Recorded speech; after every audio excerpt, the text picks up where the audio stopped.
Good afternoon and welcome to the TalentReach hosted virtual event, Recruiting and Cultivating High-Performing Sales Development Reps. My name is David Obelts, and I am the co-founder of the Badon Group, a marketing agency that makes big business marketing available for everyone. I will be your facilitator today. Here are some tips for the best experience. The quality of the webinar is only as good as the worst connection between you and our presenters. You can resolve most connection issues by exiting and rejoining the webinar. I would also like to remind you that this webinar is being recorded and will be available on demand early next week. We'll be taking your questions for our panelists for a Q&A session at the end of the discussion. You can submit your questions in the group chat or via email at webinar.questions@badonhillgroup.com. That's webinar.questions@badonhillgroup.com. And with that, it is my pleasure to introduce you to Helen Freed of TalentReach. Hello, everyone. We're delighted to be winding down another year with all of you. Our world and our workforce has changed in 2021. We've seen mixed reports on job creation, the Great Resignation, and even recently, 900-person Zoom layoffs. But we're here to tell you that hiring is not going away. In fact, it's on fire. Any recruiting team will tell you that we are experiencing the hottest hiring market in decades right now. Organizations are making up for lost time and pushing forward on the most aggressive recruiting plans their companies have ever developed. And that is especially true for sales teams. We're even fielding requests to spin up SDR teams in environments where you may not have traditionally seen them in the past. So today, we have the best and the brightest in this field to help us unpack the current state of affairs and what sales professionals can do to maximize this opportunity. But before we get there, we can't leave without extending our warmest holiday cheer from the entire TalentReach team. We've said it before, but I have to say it again. We are so appreciative of our community and the contributions you've made in helping us achieve some monumental milestones this year. TalentReach can't wait to support you in 2022. Until then, keep an eye out for upcoming events being announced in January. And just take care. Enjoy the spirit of the season, and we'll see you back in the new year. I also want to wish a very special and happy holidays to Jen Mueller. You usually see Jen hosting Talk Sporty to me or reporting from the Seahawks sidelines, but today she is here to help lead our conversation. Jen, it is great to see you again. Why don't you take it away? It is my pleasure, Helen. I love being part of these conversations. And today's conversation to me comes back to winning. How do we win when it comes to hiring? How do you win in a sales role? And being from a sports background, I do love talking about winning and how to get there.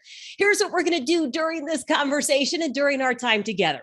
We are going to learn about recruiting sales development reps and what candidates and sales leaders should know. We will also talk about how to enable professional growth of SDRs and how to create an attractive career track, as well as how to cultivate high-performance teams in a world of virtual work. We've got a 45-minute conversation planned, and then we are going to open it up for audience questions. Now, David gave you the email address where you can submit questions, but I'm also going to keep an eye on the chats. And so if you pop a comment or a question in there, I'll see if I can work that in to our panel conversations. And with that, it is time to meet our panelists, starting with Courtney Johnson. Courtney started at Smartsheet as an SDR herself and was promoted 3 times in 3 years. She is now the manager of sales development. Prior to starting her professional career, she played collegiate basketball at Central Washington University. Sam Nelson is an SDR leader at Outreach. His vast experience in the field is evident by the number of companies he's advised on outbound strategy and the 56,000 followers on LinkedIn. Rachel Gruenwald has led SDRs for more than 6 years and is currently the SDR manager at Hiya. She's interviewed more than 1,000 SDR candidates and hired more than 250 for that role. She is going to be able to help us identify trends and challenges in that process. Dylan Reed is an SDR manager at Attentive. He knows there's a stereotype about working in sales, and he is out to change that. Going beyond his job description, he inspires his team to think bigger and go beyond their self-imposed limits. Rounding out the panel today is Daniil Krets, Global Sales Development Manager at Esper. A European transplant, Daniil pursued a career in sales as a way to adapt to life in the United States. He quickly advanced from a role in business development to a closing role, and then ended up in a SaaS sales development role before moving on and building an enterprise team from scratch. This panel is outstanding, and I'm so glad that we get a chance to have this time together. But before we jump into our big conversation today, hey team, hey panel, we're going to start with this getting to know you question. And this is in the spirit of the holidays, and feel free, any audience member, to chime in via the chat. I would love to hear the comments on this. Our getting to know you question is this: what is the holiday movie you could watch on repeat? There's a couple for me. This one's going to be a tough choice. Rachel, I want you to start us off on this one. What's your holiday movie that you could watch over and over? 100% National Lampoon's Christmas Vacation. Being a Gruenwald, I actually signed my Christmas cards Griswold because I think it's funny. And I know that movie back to front. I've watched it thousands of times. You know what, Rachel? I was doing something the other day and somebody said, you're on the threshold. And all I could think about was the line from National Lampoons. And they're like, what are you talking about? I think you and I could have fun just saying all the lines to that movie. I have a lot of them. Yeah. Dylan, how about you? What's your movie? Sadly, I can't top that. But for me, it's 100% Die Hard. I'm just kidding. This is not a holiday Christmas movie debate. It is Elf. I love Elf. It's my favorite movie, not just during Christmas, but I do have a 1.5-year-old daughter, Nora, who makes decisions of what we watch. So it will likely be Claws. I'm sure we'll watch it 50,000 times in a couple weeks. Okay. I was waiting for somebody to say Die Hard, by the way. I have this conversation every year. Courtney, are you going to be the one that says Die Hard, or do you have another movie? I am not, and I'm not going to be original either, because I'm going to follow Dylan up with Elf. I have to admit, I'm not a big movie person in general, which I get a lot of slack for, but Christmas movies I do enjoy, and Elf just makes me happy. And I think I'm going to introduce it to my niece and nephew this Christmas. So very good. Can't wait for that. Auntie Courtney will be a legend for that one. Oh, yes. Yes. Daniil, how about you? I'm going to go with the European classic, Love Actually. Watch it every December. Love that movie. I have an admission. I've never seen that movie all the way through, so I might have to put that one on my list. You should, Jen. It's time. Okay. All right. I will do that. Sam, what do you got for us? Are you introducing a new movie, or are you going to side with one of your other panelists? Okay. So I don't know if Dumb and Dumber counts. There's a big Christmas component, so I think that it kind of counts. I've seen that movie more than any other movie. I get something new from it every time I watch it. And so that is one I could watch over and over. I tell my wife, if I ever get dementia, just put that on repeat, put me in a home. I'm going to be totally happy. So I would say that. If that doesn't count, I would say close runner up is Elf. I mean, everyone said it, but it's just so good. You watch it every year. It's always fantastic. So Dumb and Dumber, Elf would be my top two. Sam, way to go with introducing a potentially new controversial holiday movie, which I've never thought of, but you're right. There is a big Christmas scene. Yes. Yeah. I mean, it happens during Christmas. How's that not a Christmas movie? So it's true. It's great for any occasion, but Christmas is among them. Okay, I got it. Well, Sam, you're going to start our conversation here in just a minute, but here's why I went with that as our introductory question, because there's a lot of familiarity. If you see something over and over and over again, it is very easy to gravitate towards what we know, whether it is holiday movies or it's different things that happen during the hiring process and recruiting process. And when it comes to hiring SDRs and training them, we cannot rely on what we have always done. So let's just set up the importance of today's conversation with the importance of how we approach this. Sam, what is the value in a good SDR hire? Okay, a lot of things. So first of all, I just want to echo what you said. Like, you can't do what you've always done, especially in this environment. The environment right now is insane. If you want to be successful in your SDR team, you need to be able to hire people with no experience. You need to be able to hire people from backgrounds that aren't SaaS or they're not sales, or you are going to lose to people who can do that. And so that's one thing I would say at the very beginning. And then the importance, the value in good SDR hires, like, of course I'm biased, like I live and breathe sales development management. This is my entire life, but like a pipeline generation can solve any other problem in the sales org. So like you're probably sitting there and hey, upper management, one of their top 3 priorities is outbound right now. Like I can predict that any company I go to, it's always the case because it can solve any other problem in the sales org. So it's a big deal.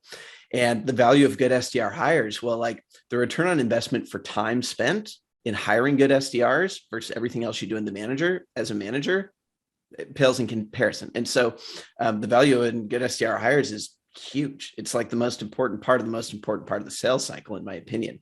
And so, yeah, I don't know what else to say, but extremely, extremely valuable. Well, and I saw a lot of your panelists nodding their heads in agreement. Courtney, something Sam said was, you have to be willing to look at people who have different backgrounds than maybe previous hires. How have you seen SDR roles be a transitionary role, like within Smartsheet, right? You might start in one thing, figure out this isn't where you want to be, but it's a good entry point into tech and into sales. 100%. Yeah. And, I think at Smartsheet as of late, we've really seen a lot of people who, because of COVID, have had that moment of, am I in a career that I want to be in, or do I want to start over and start something fresh? And we've had a lot of success with people who've been making pivots in their career and are looking to break into sales. And we've had a lot of success bringing them on as SDRs. But also something I appreciate about Smartsheet is that there's a lot of value in internal mobility. So maybe you came on and started in customer success, but always have an inkling to get into sales. And so bringing them on board to our SDR team is something that we've had success with as well. At Smartsheet, we value people, and that's one of the things that's kept me at Smartsheet for so long. And so when we have someone who aligns with our core values and we really want to invest in as an employee, if they're interested in switching over to sales, bringing them onto the SDR team and getting them caught up to speed, and vice versa too. We've had people move on out of the SDR org into other departments at Smartsheet, but that time and those things that they've learned are invaluable as an SDR, and it's a huge asset for the entire company. Dylan, when you think about bringing new SDRs in, what are you considering as part of that pipeline, right, for your SDRs? Courtney, I love that point there. I just had a recent conversation with a rep the other day talking about how non-traditional, in my opinion, is going to be or already is the new traditional from an SDR perspective. But Jen, to answer your question, it starts with just let the SDRs help you discover this information, interview the top performing SDRs, sit down with them for hours, learn about what makes them great, and then create a criteria based on that. For us, we really focus on a top 3 criteria that are a little bit more difficult to coach. Coachability, motivation, growth mindset. These are a lot more difficult, less tangible things to coach to and develop to. So it starts there. And we have a really unique handoff process within those 3 categories: coachability, motivation, growth mindset, where our job is to spend as much interview discovery on those 3 topics as possible. And if we don't get the depth we need, I say, hey, Nate, you're interviewing X candidate in 5 minutes. Can you layer in one more on coachability or time or motivation or growth mindset, whatever that may be? And one thing I love is digging into what I call positive discomfort, trying to learn about how these reps have faced adversity, how they've prioritized something that is very uncomfortable but very valuable to them. Ask them to give you an example, ask for another example and another, because people with a growth mindset do this almost every day, almost every week. So we focus a lot on what can be coached, what's harder to coach, and making that mold from our top performing SDRs. I love the point about you should have multiple examples of how you've become uncomfortable. This should not be a hard thing to identify, right? If it is, now we've got kind of maybe a sticking point in that interview. I love that point, Dylan. Daniil, we heard Sam talk about the value of an SDR, but the folks that you're working with, there is a push-pull with the founders that you're working with, because you might not see an immediate payoff when you build out your SDR team. What is that push-pull that you have to deal with?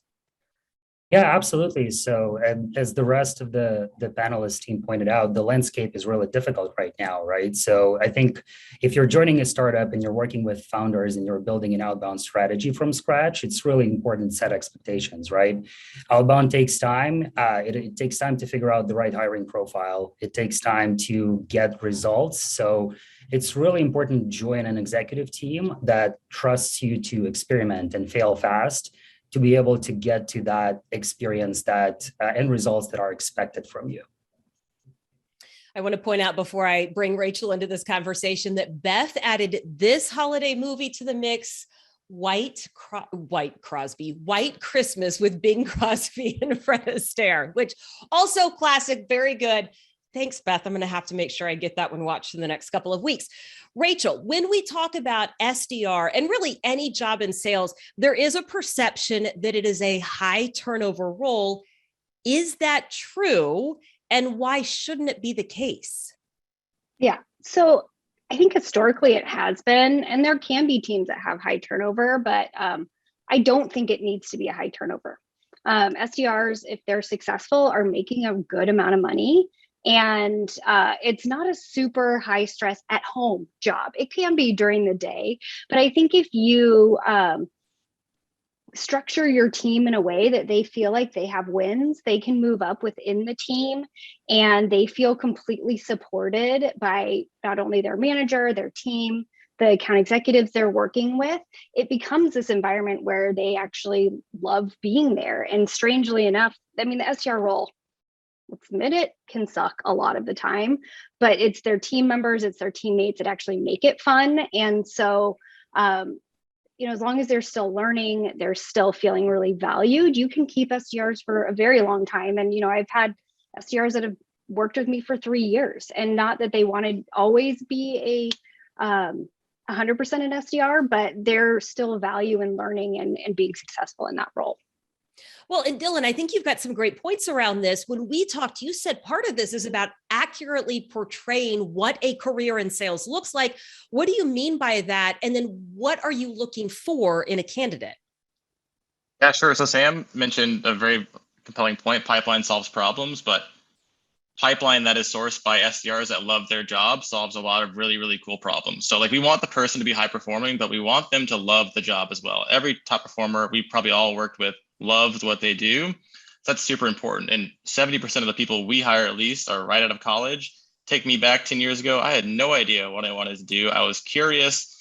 I had people offering advice. I jumped into sales. I liked it, but that's not going to happen for everyone. So our job is to really learn, what have they accomplished? What is the energy sources that go into that? And does that exist as an SDR? So we can be very clear, we're setting you up for success. And last but not least, answer that. Are there any hesitations about my background or me question in the interview? Please, that's so helpful for these reps, especially if you are hesitant about something.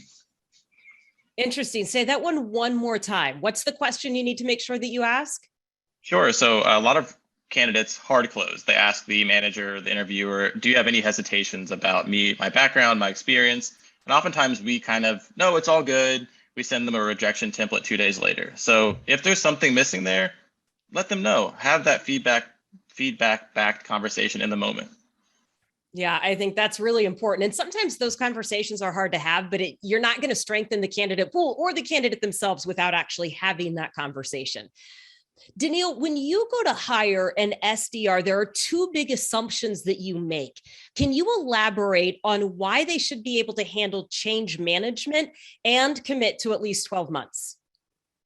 Yeah, absolutely. So I'm going to speak to the startup experience, right? I think what I'm trying to do in the hiring process is just get real with the candidates, right? You're joining a startup. So change management is something that you should assume is going to happen on a daily basis for a very long period of time, right? And so I want to hear from the candidates that they really understand what they're signing up for. It's really important, right? And another key component for me is also really hearing from the candidate that they're ready to commit for an extended period of time in the role, right? It doesn't have to be the case. Most of the times it's not, but you need to set the right expectations with the candidate as a manager to make sure no one gets frustrated in the process, right? And you both need to realize that promotions are never granted, right? They rarely happen on time, and they're typically earned, right? And there needs to be a business need coupled with that. So it's really important to set those two expectations in the hiring process from my perspective. The phrase I just wrote down is promotions rarely happen on time. That is a great way to characterize that. And Courtney, I think it's something that you talk about a lot, because there is a challenge when there's an opportunity, and when people see an opportunity to move up within a company, what is it that you have to remind folks of about, maybe we don't want to move too fast in this role? 100%. I'm a big believer in trusting the process and seeing the bigger picture. And something that we've done with our SDR org is there's a development course that you have to go through to even be eligible for a promotion into a closing role. And that goes kind of with your time across 12 to 18 month period. It includes learning the product. It includes being able to do a really well-qualified discovery and have solution discussions, and then be able to present a customer-facing demo and get certified on that. And so I feel as a manager that I love my team and don't want them to be on my team forever, because I want to get them promoted. But if I just say there's a spot and go interview for it and they're not ready, I'm doing them a disservice. And so I feel it's really important to have them trust the process, continue to learn the product, the process, master their skills, so that when they make the transition, they can go crush it as a closing rep. And I think, as an SDR myself, if I would have rushed to interview for a closing role 6 months in, I would have been horrible at it, because there was so much I wanted to learn. And yes, was I getting tired of the grind? Some days, of course, but putting 6 more months in allowed me to be so much more successful for the years and years to come after that. Yeah, it's cool that you get to speak from that role in the same company and kind of just have that extra credibility of, no, I really do know what it is that you're going through. And Rachel, we all know what it feels like to be in a virtual environment. That is not new, but what new trend has it created in hiring, and how does it affect the SDRs that you end up hiring? Yeah, it's tough, right? You don't get to see them in person. You don't get to see all the little mannerisms that you normally do when you're interviewing them. And then you also have a technology challenge. I've had many interviews where like they freeze, or we can't really talk, so we've had to turn on the phone instead. So that's the huge challenge. But I think it's going back to our roots of really asking them questions about being able to work independently, because when you're ramping somebody virtually too, you have to understand that they can actually do their work and trust them there. So I think that's a new thing that we're running into. And they can't just ask you questions either like they normally would if you were in the same room. So it's I would say that, being an interviewee, it's just being super prepared and having so many questions, like too many questions, because we need to fill that time with things that we normally couldn't do while we were in an in-person interview as well. Yeah, I'm going to have Sam weigh in on this in just a minute. But Rachel, I think there also is a little bit of hesitation that comes in. Typically these roles would be, and we heard Dylan say, hired right out of college, right? Yeah. It's hard to do that if I don't have work history on you. And we already know that this is an important role to fill, right? Does it change who it is that you're looking at as a result of this? Yeah, great question. It does a little bit. So, I just hired 3 new SDRs in the last month, and I did find myself gravitating to SDRs that had experience in sales in that. Like normally I love the bartenders and the baristas and people who have zero, but it's a little bit scarier to take somebody on right now when you're not in the office with them. So that is a real thing. It is absolutely not you have to have. I did hire somebody that doesn't have that background. Well, and so Sam, Sam, this is where I want you to pop in and add to the conversation. How can both sides of this instill confidence in the process, right? What would a candidate need to do to stand out and prove that they're a good hire? And then how do managers make sure that we're considering these additional factors? Yeah, hiring SDRs is so weird, because once they're good at being an SDR, there are a lot of people who are happy to hire them to be closers. Like we like to pretend that that's not really the case, but let's be real. That's the case. If they're good at being an SDR, somebody will take them as a closer. And there's a good chance that they're going to do good if they're a good SDR. So like work history is really, really hard because if they're good, they're likely going somewhere else in many cases. So that's really hard. If we want to hire well, we have to hire people with no experience at all. And so like, how do you validate that? And now that we're virtual, it's hard to like get this kind of like intuitive feel that maybe sometimes we used to rely on. So for the candidates, I would say the most useful thing that you can do is give like provable examples of where you were in the top 10% of something. Like, I mean, the traditional like way people think about this is sports, and sports is great. But if you're in the top 10% in your chess club, I want to hear about that. In the math Olympiad, I want to hear about that. Like in some kind of like dance team, I don't care. If you were in the top 10% of something, your grades, like if you have gotten in the top 10% of something, be able to tell that story because that's falsifiable and that means something to SDR managers. Usually you have to overcome a lot of hard things to do that. And so that's a falsifiable thing. And just like when sometime that you've achieved a goal, where a long-term goal where you had to go through really hard things to get there. If you can tell those stories to managers, most managers, at least the ones you want to work for, will think that that is interesting. So that's how I would do it. Every manager is going to look at it a little bit differently. And so don't worry too much about reading the manager because they're all like snowflakes. They all think about things differently. But if you can tell those stories well, you have a very good chance of getting into a team that thinks about things rationally, which is what you want to do. And you've used your time wisely in that interview, whether they end up hiring you or not, you know that you have put your best foot forward. You have given them, as you said, that falsifiable information that they can go on.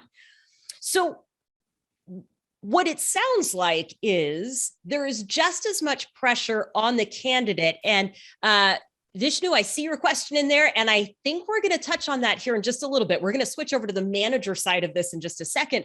But Courtney, what I'm hearing from Sam and what I've heard from a couple other folks is you have to know what you're bringing to the table. Why do you advise that folks become very proactive, whether they're candidates or whether they're new hires? And then there's that coachability piece that you know really well after being a former collegiate athlete. Yeah, well, I think Rachel said it really well. It's in this virtual environment, it's not as easy to tap your desk mate and say, hey, how do I do this? Or, hey, I have a question. And so I think even more so now in this virtual environment, you have to take control and ownership of your own success. You have to be willing to reach out to people and ask, hey, can you walk me through this? Or can you help me on this? Or even networking. You know, I think networking in the office was a big advantage I had because I made sure everyone knew who I was and what I was about. It's a lot harder to do that now. But if you sit back and wait for someone to come tap you on the shoulder or send you a Zoom invite, it's probably not going to happen. We all have a lot going on in our professional and personal lives with working from home. And so what are you doing to stand out? And if someone comes to me, I am willing to drop anything to help them. But sometimes I'm so caught up in meetings that I don't have time to come find you and give you for help. So taking ownership of your own success, I think is huge. And I think in the interview process, showing that you're coachable and receptive to feedback. When we do a role play, I don't expect you to kill it right out of the gates, right? I'm here to help you and coach you when you do get the role. But how do you take my feedback? Are you taking notes? Are you listening to what I'm saying? Or do you kind of shut down? Like that helps me get a feel for how you're going to interact when I do give you feedback. Yeah. And I want to point out when we talk about networking, there is a really big misnomer that it is how many people you know, and that it's showing up to all these events and it's collecting business cards or virtual cards. I am here to tell you that that is not the right way to network because nobody remembers you after one encounter. It just doesn't happen, right? You have to have your own follow-up plan in place. For networking, it is far more effective to keep being seen in the same space. Pick that space, whether it's the office every Tuesday, it's the Starbucks every Wednesday, it's the same conference, it's the same networking group. That's what we mean by networking. It's not just reaching out to random people on LinkedIn and thinking that they are going to seek you out when they have a job. Daniil, I want you to add on this one. Christopher puts this one in the chat and says, I'm simply trying to break into the tech sales industry, but I come from the labor world. Daniil, can you give any advice to Christopher on what he might need to say or how to have that conversation to break in? Yeah, I think the most important thing, and I think what sets SDRs up for success and makes great SDRs is being passionate about the product, right? So if you can align what you care about, be it your former professional life or your hobbies, with the product that the company is selling, and give examples and demonstrate that you care about that specific industry persona, that is huge. I think that's really important for the SDR managers, and that's a really good way to show that you have curiosity, you have passion about this specific role because you do care about that specific area of expertise that you need to develop eventually. I love that. And we started talking about the SDR managers, which is where we're going next with this conversation, because once you have made these hires, you have put together your team of SDRs. Now you have to manage them and help them to succeed. Dylan, what is Attentive doing to challenge the notion that a busy manager is a good manager? Sure. So a little bit of a likely hypocritical statement there, as I'm sure we're all busy managers. I'm sure our calendars are all horrifying, but the job of a manager is not to be busy. The job of a manager is to coach and provide feedback. I think for us, it starts with figuring out the ratio. I'm sure all of us have managed 10 plus people, if not even considerably more, which is mission impossible in some environments. So hire good leaders, get that ratio down to 6 or 8 so it is more manageable in general. And we really focus on, if this meeting is not providing value, challenge ourselves, challenge each other to remove that meeting. If it can be a Slack or email, deliver it in that medium. And outside of coaching and feedback, which is so important, use your proactive time to listen to what's not being said, reiterating the why, the mission, the vision, identifying where the gaps are, bottlenecks. And I think the most important thing is giving yourself that time and patience to have a long, organic conversation with those SDRs. Ask them those extra questions, learn from them. They're going to appreciate it and they're going to invest back in you. If we expect exceptional performance, we need to be exceptional coaches and exceptional at feedback. Yeah, and everybody is going to get a chance to weigh in on this one. Daniil, I think what goes hand in hand with this is you also have to have systems in place to support the managers, right? You can't just say, managers, it's your job to coach your SDRs. How do you need to be supporting managers to be at an optimal level? Yeah, absolutely. I think a lot of it is the ratio of the manager versus the SDRs that are being managed, right? But I think there's always an assumption that 95% of the SDR manager job is like spending time with their SDRs, right? Where in reality, when you're joining a startup where there's very little to no infrastructure to do your job, you are a writer, you're a marketer, you're a sales ops, you wear so many hats, right? So I think from the executive support perspective, it's really important to proactively forecast for headcount, right? Hire another manager when there's already like 6 to 8 people, right? And make sure that you're supporting the SDR managers from that perspective, because the job is becoming more and more difficult, right? It's remote. It's really difficult to read between the lines and understand what's really going on the team, right? So that's one way executives can support the managers and set them up for success instead of burning them out.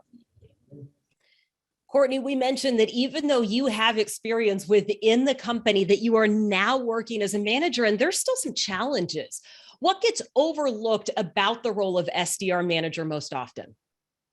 Yeah, I think it's a coaching and development position, and you have to be really passionate about that and really want to get your hands dirty and lead and make an impact and really have the chance to help shape some young people who are really early on in their career. And if you don't have, the passion, like Dylan said, for the coaching and for getting in there and giving that feedback, I think it's going to be a misalignment. And you're not only going to do yourself a disservice as a manager and not be in the right position, but you're going to do all the people that you're leading a disservice by not helping them grow and evolve. Like, I love having the opportunity to take what I learned from my time as an SDR and as a closing rep at Smartsheet and pass that along to my team now and say, hey, I wish I would have done this, or have you thought about doing this?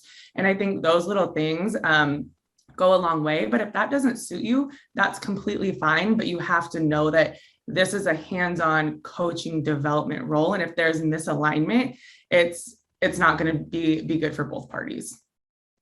And Vishnu, I think that answers part of the question that you put in the chat about what does it take to become an SDR manager, right? It takes that piece of being able to coach somebody else and help develop somebody. We'll keep going with that. So if I didn't quite get that answered, we'll come back around. Don't worry about it. But Sam, one of the things I'm hearing is this takes time. And you have to have time for organic conversations or conversations that don't fit into your schedule. And yet your schedule is not your own when you're an SDR manager, right? So how do you do this? How do you block your time? How do you effectively give people the time they need while still getting stuff done yourself? This is something I feel like I am not an expert in. Though I'll say, I don't know if you ever really do. Well, here's the thing. Is like, whether you're an SDR or an SDR manager, or you're managing SDR managers, one thing that's consistent is you have more that you should be doing than you can be doing. And so like, if you never really feel good about it, you're probably normal. But one thing that's definitely true is that most of your results come from a very small percentage of what you actually do. So, and that increases as you go higher up. Like that's true when you're an SDR. When you become a manager, like the 10% of the most important things you do is a lot more of your results. And when you manage managers, like the top 1% of the most important things you do is like 80% of the results, like hiring the right people and things like that makes a big difference. So I would say it's important to know that like most stuff does not matter. And it's really a game of figuring out which stuff does and doubling down on those things. One thing that I would say that is really consistent for management, where kind of like that 10% of your time that drives 80% of the results often is in onboarding, especially right now. Like doubling down on onboarding is usually the right decision. Like Outreach does this at like a crazy level where we take like our top SDR and we make them quota carrying full-time managers for the first 90 days. And we have people in charge of onboarding. We like invest anything we reasonably can justify in our first 90 days. And it makes such a big difference because if you can get good habits up front, you don't have to spend 10 times as much time trying to fix them and it not working. Like investing time up front is a pattern that tends to be pretty consistent. So if I had to give like one cheat code, I would say like focus in on ramping because the long-term path is crazy. Also, if you were just to give us like just a motivational quote, if you never feel good about it, then you're normal. I'm going to cling to that one. I am so going to cling to that one this week. Thank you for that. I hope so, because that's how it is for me. Yeah. Yes. Based on how everybody else is reacting, I think you probably nailed that one. Rachel, all of this comes down to trust and rapport. You want to make sure that it is there at the very beginning, challenging when we're not doing this in person. How do you build instant trust and a designed alliance with your team? So yeah, I had a training years ago about this design alliance. And I think that this is the number one most important thing I do with every SDR. Within their first week or 2 weeks, if it's crazy, I sit down with them and I usually do a coffee bacon thing where we share bacon and coffee together. If they don't eat it, that's fine. Very strange, but wait, can I pause right there? Yeah. How did we stumble upon this brilliant combination? Because nobody has ever once invited me to coffee and bacon because I would be there in a heartbeat. How did we get to coffee and bacon? Well, breakfast is too heavy. And Jimmy's, that is right by the Mariners Stadium, makes a very good bacon. So I was always craving that. And I would just bring the SDRs along so I could get the company to pay for bacon. So yes, that's how it happened. But what we do is we talk instantly about what are their goals? How can I manage them? I learn differently than most people. So I want to make sure that I'm teaching them in a way that supports them. I want them to think about how they need to be managed and then manage to that. I think it's super important at the very beginning to know that they feel supported, they feel they can ask me any question, and then also be extremely honest with them about who I am, my goals for them and my life. And then you have to continuously remember those things and manage them the way that you designed that morning. You already have my trust. I don't need to know anything more about you outside of coffee and bacon. That gets me going here. Daniil, when we have this conversation, like Rachel's saying, you have to be open to what people are saying. You have to remember that and then manage to it. You said that this is the part of the conversation that gets overlooked when you try to tell people what it is that they should be doing without getting the buy-in. Why is it important to clearly communicate the why and get that buy-in? Yeah, I think that kind of stems from my experience as an SDR, right? Like oftentimes we're making decisions really fast and that important component gets overlooked, right? Like why are we running this campaign? Why are we structuring the team? What's going on? Why are we doing this, right? So I think this is the reality of the professional environment right now and remote work, right? You can't really achieve anything right now by just telling people what to do. I think explaining and spending a lot of time explaining why we're doing this, right? Why it's important, why the company needs this, why we as a team needs to do these things is really important, right? You just need to be smart about it, get people's buy-in and make them feel like they're a part of the process, because otherwise you're setting yourself up for failure. Yeah, I think that that's true. Like you said, in any industry, in any business right now, we've talked a little bit about kind of what it's like to be on either side. Sometimes it is helpful to pull back the curtain on some best practices, especially since we are all navigating just kind of a new environment as the months go on. Rachel, I thought this was so interesting. You are trying to protect the time of your SDRs by pulling them out of meetings that they don't need to be in, but you've seen great success in having them schedule meetings. Well, yeah, so they're scheduling the meetings, but they're actually using their Zoom and attending the meeting. And when I first got to Hiya, I was like, well, we're Xing that right now. But we did have, the people were showing up. There was a no-show rate was very, very low, which is unique. And the SDRs are learning a lot about the product through that. So I have pulled them back a little bit. If it's not a super important meeting, I'm having them just let the AEs roll with it, but I am still letting them sit in some of those meetings. I know it's really important for their training and development, but there is a fine line. You just don't know, but that is the one thing that I'm still letting them keep for now. Well, for now it's working, right? Because of those no-show rates are down. So it could be something that whether you keep it or not, it's best practices for somebody else to consider in this environment. So I love that.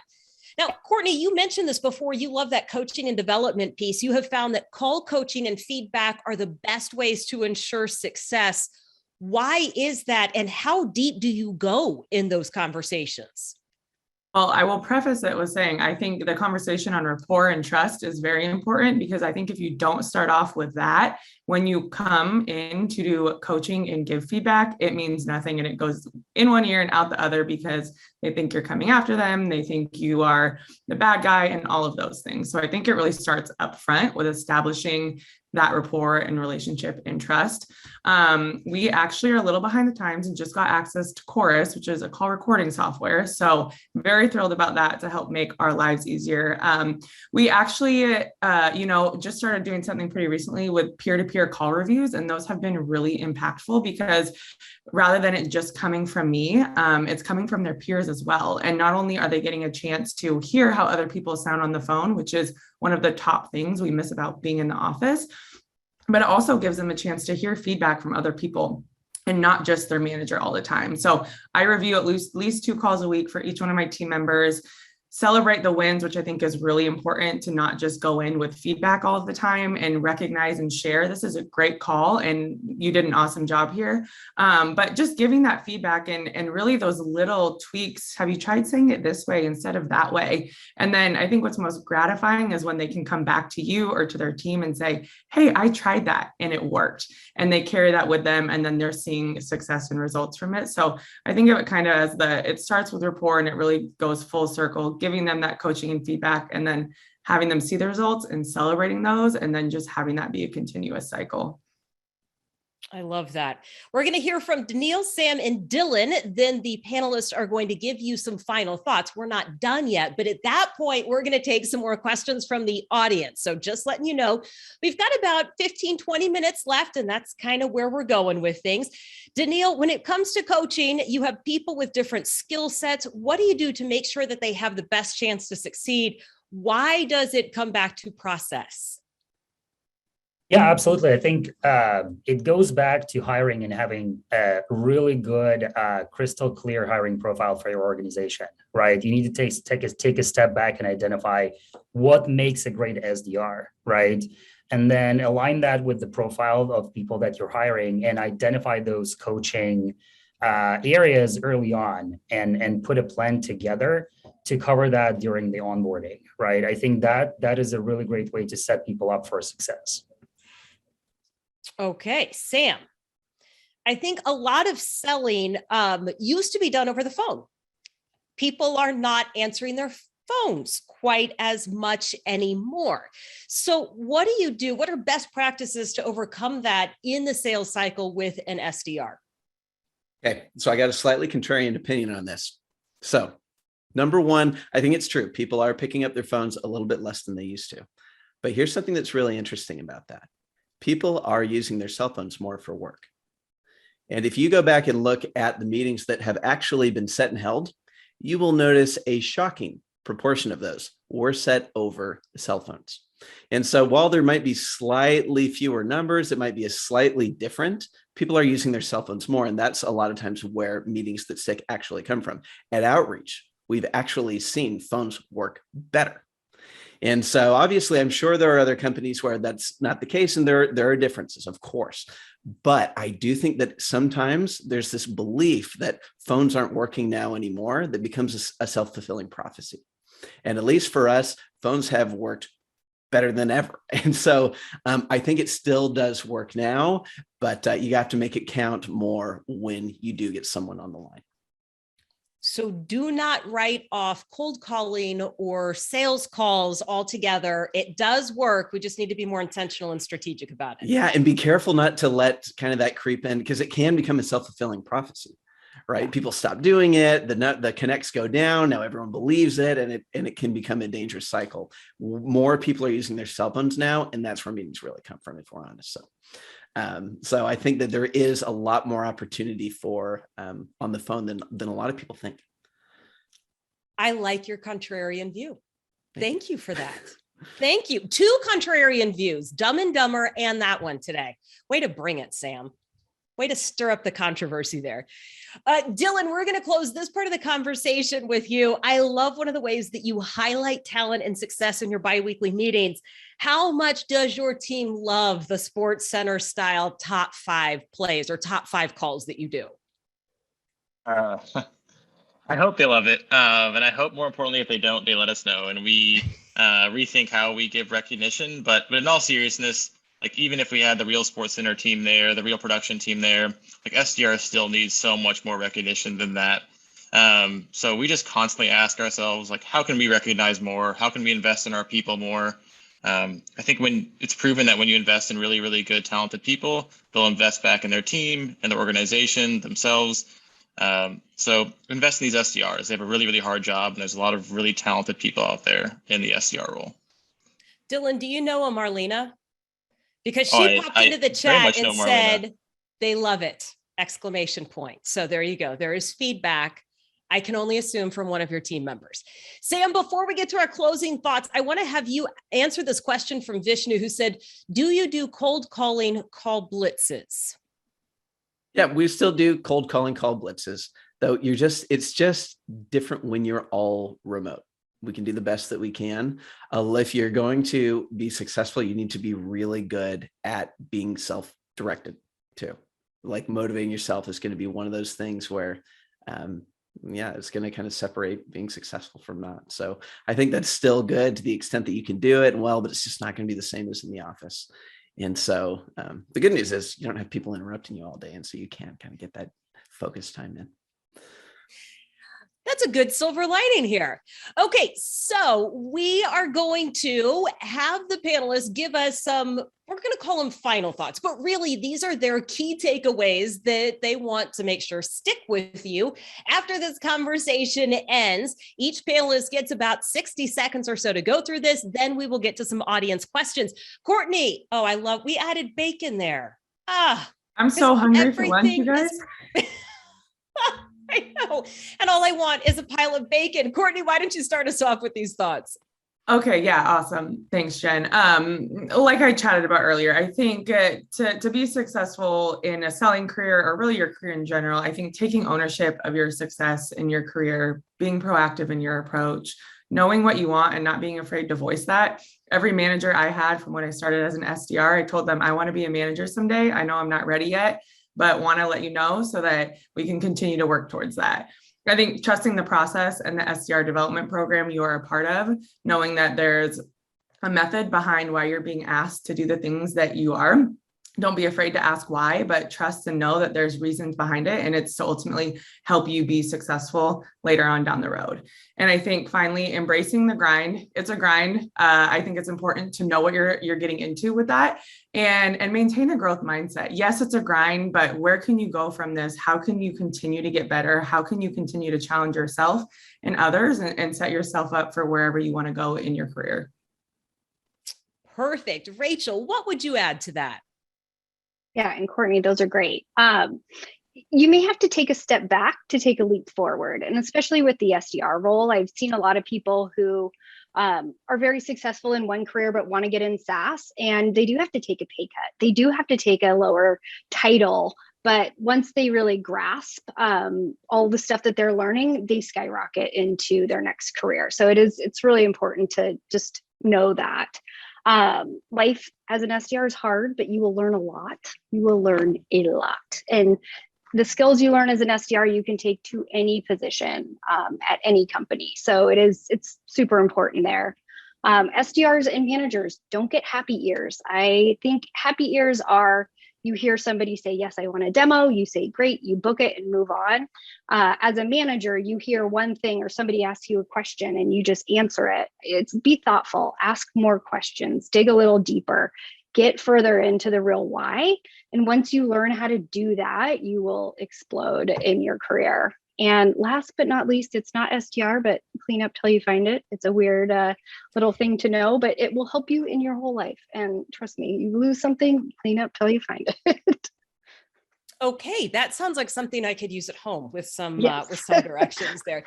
Sam, you're going to go next, but the burning question on my mind is, does your hair color ever change, or is that your signature color? Are you DK Metcalf of the Seattle Seahawks, or is this just you all the way?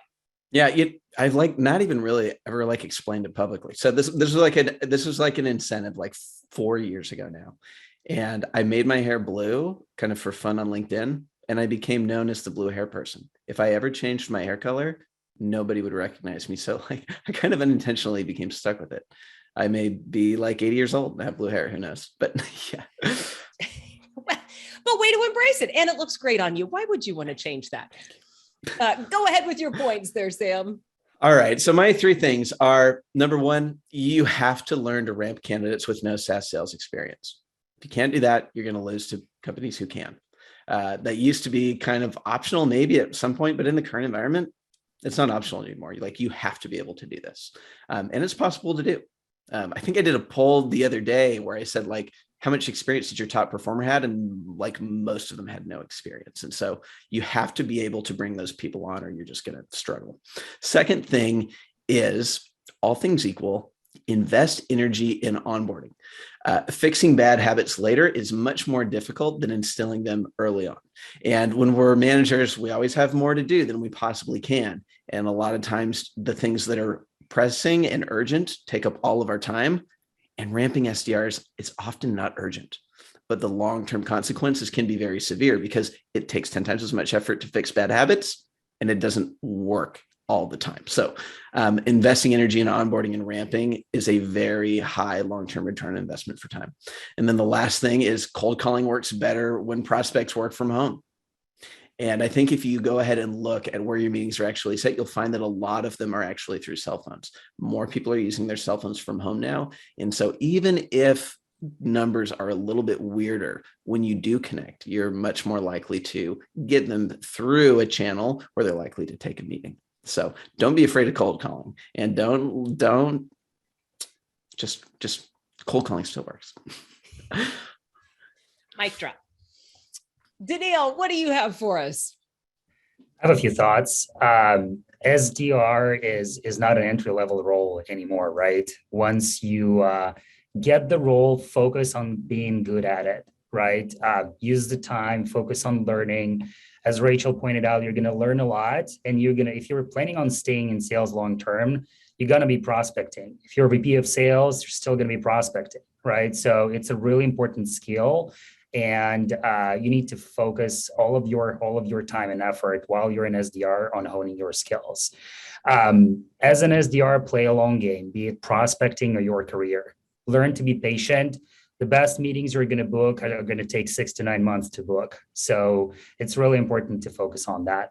And another one I have is it's much easier to do this job if you're passionate about the industry, the product that you're selling, the personas you're selling to. So that if you can find a company that sells something you're passionate about, you're setting yourself up for success. Dylan, why don't you bring this home for us? Sure, I love that last piece there, Daniil, about conviction. It's so easy to sell something that you have conviction for and love. For me, it starts with never getting too comfortable or confident with hiring and recruiting. It's the hardest skill for a leader to become really good at. I don't think any leader should stop trying to become really good at it. A hiring mistake is very expensive, from the cost of the hire to Sam's point of the pipeline deficit. And I think for me, I've learned to always prioritize the quality over the candidate versus the time and urgency of that spot to be filled. The mistakes that I've made in the past hiring are all urgent, of scaling a team, need to grow fast, versus the quality of the people. As I mentioned before, ask yourself, can I invest in my people more? Can I recognize them more? Can I recognize them in a new and innovative way to really give them that recognition and validation they need to know their job is really hard and they're really, really good at that really hard job? Challenge the notion that a busy manager is a good manager. Find that time to really listen, thoughtfully discover and layer in questions with your SDRs and your management team, whatever it may be. Find that time to be proactive. And the one thing not on here, but again, the non-traditional is the new traditional. No background, teachers, comedians, historians. You can all be really, really, really good SDRs if you have that conviction to do so. Well, I could keep going with questions, but I know that we have a few from the audience. I also know that we've only got about 10-ish more minutes together. So here's what we're going to do on these questions. We're going to ask David to come back in and help us with these questions. The questions are going to be asked to one panelist. We don't have time to get every panelist's thoughts on the questions, and we're going to try to get through as many of them as we possibly can in the next 10-ish minutes. So David, what are we teed up with here? Hello, everybody. And I'm actually going to interject one thing really quick on about selling things that you're passionate or interested about. I would say the same thing applies to marketers. It's very hard to market something you are not passionate or don't believe in. So with that said, our first question comes from Seth Jen, and is, how do you measure or figure out tenacity or grit within the interview cycle? That one came in through email. Okay. And Dylan specifically mentioned this during one of his comments. So Dylan, I'm going to put you on the hot seat. And maybe it's not a measurement, maybe it's a question that leads to a really great story. But how do you determine whether that person has the amount of tenacity and grit needed? For me, I've started doing something where I actually ask the candidate to define the word that I'm criteriaing on. So I ask the candidate to define what tenacity means for them, to first see if it aligns with our internal definition of that word as well. And then to your exact point, I ask them to layer a handful of examples. I always love can you give me one more example? Because everyone is very trained in interviews. We all, I think, come canned and prepared for these type of questions. So that one layering, one more example helps me see that really organic tenacity piece from that individual. Hope that was helpful for you, Mr. Seth Hines. I thought it was helpful. I'm sure Seth did too. What else do we have, David? Yeah, our next question here is from Megan. Megan has asked, what are your favorite places to post open SDR roles and source top SDR candidates? I think Helen might want to answer that one. Yeah, what you got for us, Helen? I think some of the hottest job boards where we're finding candidates, I would say Monster is a great one. Dice for technical candidates. Since we're speaking specifically about sales, really, if you're interested in an organization, I would go directly to their website and check them out. Learn a little bit more about them, especially if they're a startup. They're really going to be excited that you did that. chances are they're posting directly on their website, or Google them and their jobs will actually come up straight from a Google search. I'm seeing a lot of head nods, which means we've got a lot of agreement on that one. Thank you, Helen. Next question is from Matt Z. What are the panelists' thoughts on when to cut an SDR due to low or inconsistent performance? Rachel, you've got a big enough smile on your face that I think we're going to go with this one for you. I can. I think with the SDR role, it's activity is important. Their want to be in the role is important. So I think that question has to ask a bigger question of, do they actually want to do this job? And a lot of people who just start off, they don't want to give up, and they don't want to tell their parents they can't do it. They don't want to make that transition. So I think it's having a big conversation to figure out the why. Why are you not doing well in your job? Is it because you just don't want to do it? Or is it because you just need more help? And so once you can figure that out, that's when you can figure out if you need to cut them or not. And most of the SDRs that we have come to an agreement that they don't want to do this job anymore, thank me.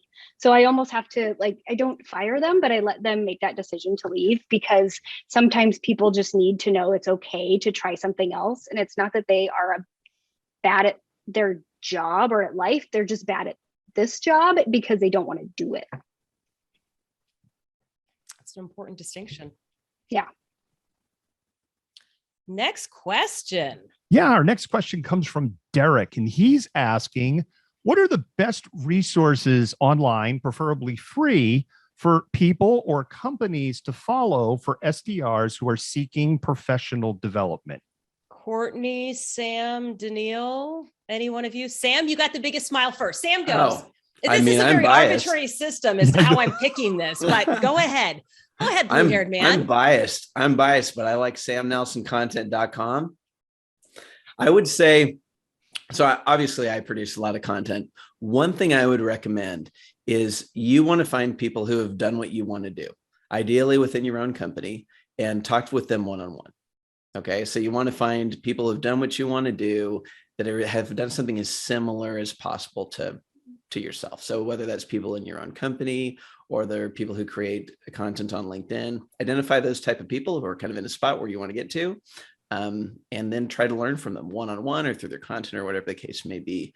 But part of that is going to be doing your own homework well and finding who those people are, and then and seeing what you can learn from them. But make sure you spend time, especially if possible, just learning from the top performers at your own company. Next question, David. Yeah, the next question we have is from Chris Wee. What is the right, they put it in quotes, that's why you see me doing the air quotes, balance for activity, especially when considering quality versus quantity? I'm going to have Courtney on this one, and probably Daniil is going to weigh in on this one too. Courtney, how do you manage that? How do you make that determination? Well, I was going to say, we'll probably have very different answers depending on the growth and the lead flow and volume and all of that stuff. So, ours changes depending on kind of where quotas are at and lead flow and all of that stuff. I think activity is very important. Obviously, your outbound dials, like 100 plus a day. We look at the number of leads worked, emails sent, and all of that stuff. But especially when looking at quality versus quantity, we look at conversion rates.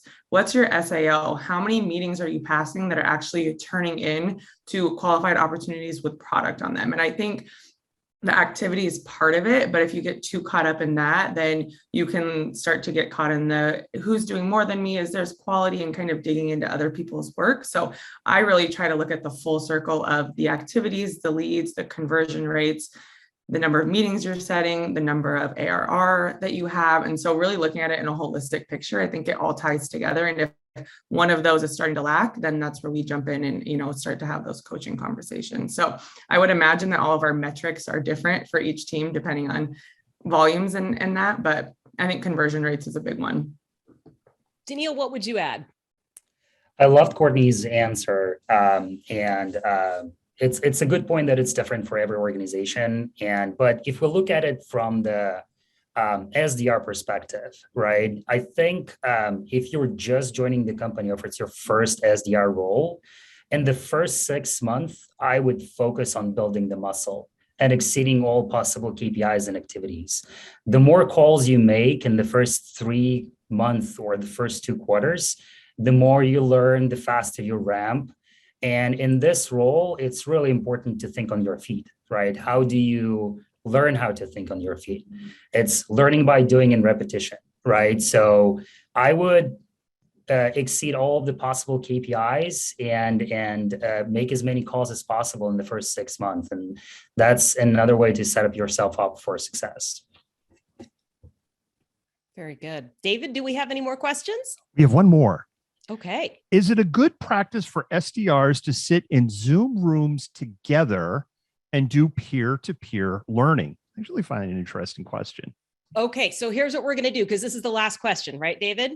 Correct, unless somebody sneaks one in the next 10 seconds. We're going to go around the horn on this one because I'd like to get everybody's perspective, and let's do it in like 2 sentences.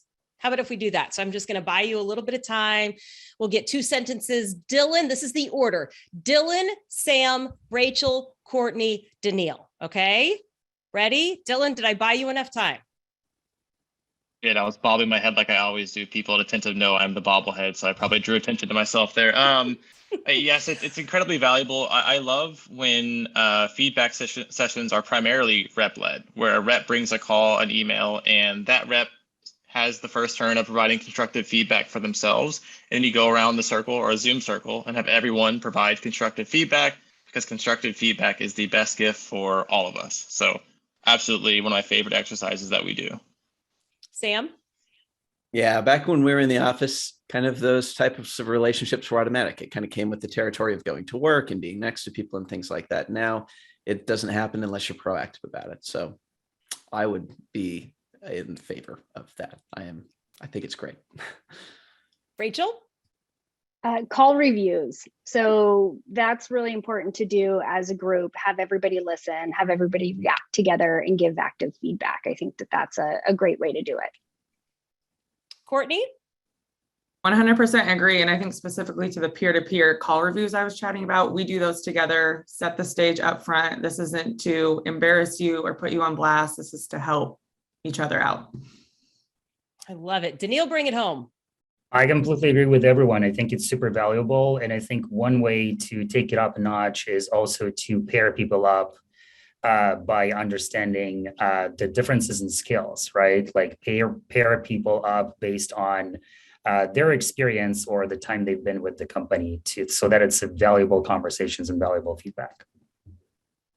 Very nice. And with that, David, I think we've shared all the wisdom we can possibly draw out of these. That's not true. We could draw a lot more, but I think we've given people a lot of wisdom to talk about and to kind of carry on into what they're doing in their roles.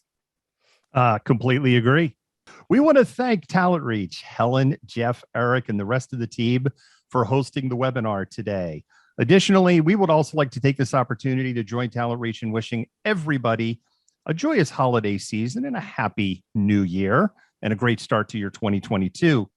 This webinar will be available for on-demand replay early next week, and we'll be sending all registered attendees an email with a link. Stay tuned for the next TalentReach hosted webinar. That'll be in spring of 2022. And once again, thank you for joining us. And this concludes our webinar and our last webinar for the year. Thank you, everybody.